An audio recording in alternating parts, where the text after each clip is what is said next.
ప్రతిష్టాత్మకమైన ఆంధ్రప్రదేశ్లోనే ఒక ఇంపార్టెంట్ పోర్టు పతనం అయిపోయిన అంటే కంటైనర్ పోర్ట్ దిశ ఎగుమతులు దిగుమతులు జీరో చేసేశారు.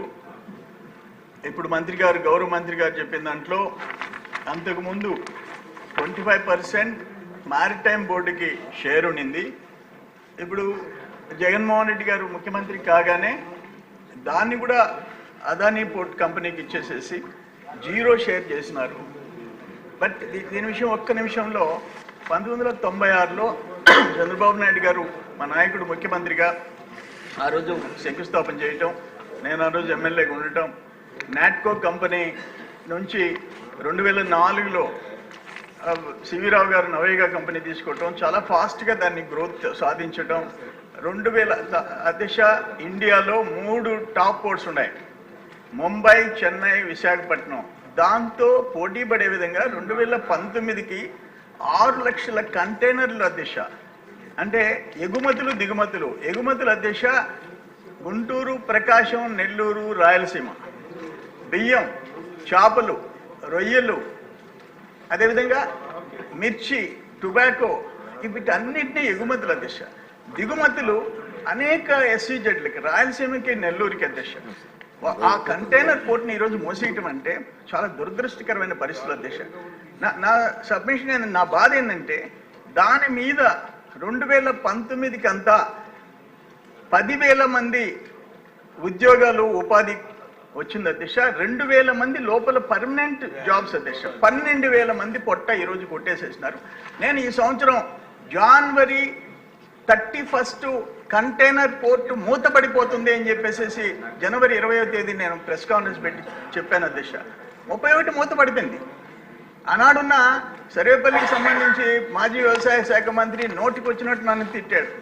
ఆయన 31 మూతపడిపోయింది. కంపెనీల దిశ అక్కడ ఎక్స్పోర్ట్స్ అండ్ ఇంపోర్ట్స్ చేస్తున్న కంపెనీలు చిన్న కంపెనీలు కాదు. మియాసెక్ company, MSC, CMA, CGM, Evergreen, YML, HMM. రాష్ట్రంలో సంవత్సరానికి రాష్ట్రానికి ఆదాయం 1000 కోట్లకు పోయింది అధ్యక్ష. ప్రత్యక్ష పన్నులు కానీ ఆ turn over of the goods మెల్లి టర్న్ ఓవర్లో వచ్చిన దానికి కానీ 1000 కోట్లు ఆదాయం పోయింది. 10,000 మంది పొట్టగొట్టేసేసారు. 2,000 మందిని పర్మనెంట్ ఎంప్లాయీస్ని అదానీ గారు బయటికి ట్రాన్స్ఫర్ చేసుకున్నారు. నేను ఒకటే కోరుకున్నాను అధ్యక్ష, 6,000 ఎకరాలు ఆ పోర్టుకి మేము ఇచ్చాం. మా రైతు బిడ్డలు ఇచ్చారు, గ్రామాల నుంచి తరలిపినారు. దాన్ని బేస్ చేసుకొని 6,000 ఎకరాలు కృష్ణపట్నం పోర్ట్ ఎస్సీజెడ్, దాన్ని బేస్ చేసుకొని 2,600 ఎకరాలు రిలయన్స్ థర్మల్ పవర్ ప్రాజెక్ట్. అది కాకుండా మ్యాన్కూర్ ఎస్సీజెడ్, శ్రీ సిటీ ఎస్సీజెడ్, ఇక్కడ కిసాన్ ఎస్సీజెడ్ 2,300 ఎకరాలు, వేల ఎకరాల దిశ. మళ్ళీ ఈ పోర్ట్ కోసం 6 లేన్ రోడ్, ఈ పోర్ట్ కోసం అనంతపురం వరకు రైల్వే లైన్, 8,000 ఎకరాల దిశ. 8,000 ఎకరాలు దీన్ని బేస్ చేసుకొని ఈరోజు మా కంటైనర్ పోర్ట్ మూసేసి only bulk cargo, dirty cargo, అంతకుమించి నేనేం చెప్పలేను. బొగ్గు, బూడిద, ఐరన్ ఆర్ మా నెత్తిన, బూడిద మా నెత్తిన. గ్రామాలు బతకలేని పరిస్థితి, శ్వాసకోశ ఇబ్బందులు ఎన్ని. దాని తగ్గట్టు R&R కాలనీస్ కూడా 300 చిల్లర కోట్లకు మొదలు పెడితే దాన్ని ఆపేశాడు జగన్మోహన్ రెడ్డి గారు ముఖ్యమంత్రిగా. ఘోరాలు, నేరాలు చేసి పారేశారు. ఇప్పుడు నేనేమంటానంటే అసలు ఏంటి 25% మ్యారిటైమ్ పోర్టు ఓనర్ షేర్ ఉంటే ఈయన రావటమేంది 2020 సెప్టెంబర్ 7వ తేదీ ఆ 25% కూడా దానం చేసేస్తున్నాం, మాకేం అవసరం లేదు, మీరు మూసేసుకోండి, తోసేసుకోండి అని చెప్పి దాంట్లో అసలు ఇంటర్ఫిరెన్స్ లేకుండా. నేనేమంటాను, జనవరి 20th నేను తెలుసుకొని ప్రెస్ కాన్ఫరెన్స్ పెడితే మారిటైమ్ బోర్డు ఏం చేసింది? గోళ్ళు గెలుకుంటా కూర్చుందా? ఓ ముఖ్యమంత్రి, ఆనాటి ముఖ్యమంత్రి ఏం చేశాడు? ఆనాటి ఆ పోర్ట్స్ సంబంధించిన మినిస్టర్ ఏం చేశాడు? ప్రిన్సిపల్ సెక్రటరీస్ ఏం చేశారు? అంటే ఇక్కడ మేము భూములు 1000 ఎకరాలు గ్రామాలు ఖాళీ చేసి ఈరోజు బూడిదని ఎత్తున పెట్టించుకొని మేము మూల కూర్చోవాలా? నేను అధ్యక్ష, నేను గ్రామాలకు పోయినప్పుడు, అయ్యా 30 మందిని ఎంతయ్యా జీతం? 30,000 నుంచి 70,000. ఇప్పుడు ఇంట్లో కూర్చోన్నాం. అయ్యా ఒక గౌండ్లపాలెం, అయ్యా దొరువులపాలెం బీసీ కాలనీ 39 మంది లారీ డ్రైవర్లు అయ్యా. 22,000 వాళ్ళు జీతం ఇస్తే 7,000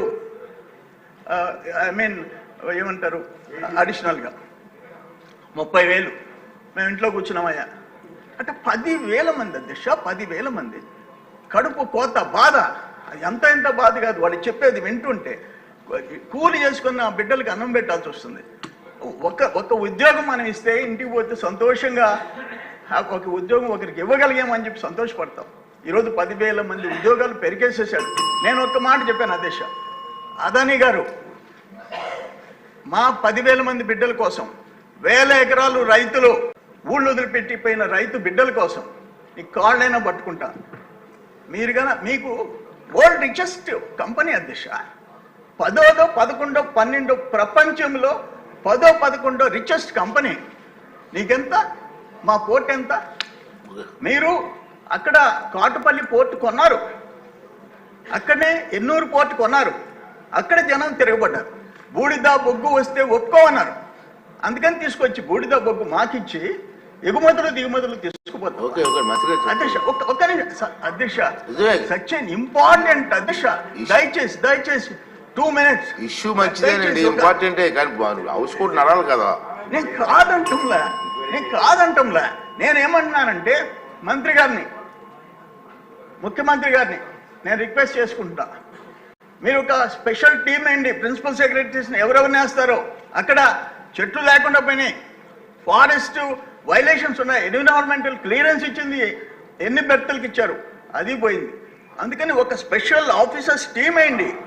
మాకు చెప్పిన మేము త్యాగాలు చేసాం అక్కడ. అంటే మేమంటే మా రైతులు మా బిడ్డలు త్యాగాలు చేశారు, వాళ్ళ హక్కులు కాపాడమని చెప్పి అడగకుండా మంత్రి గారు ఏం చెప్తారో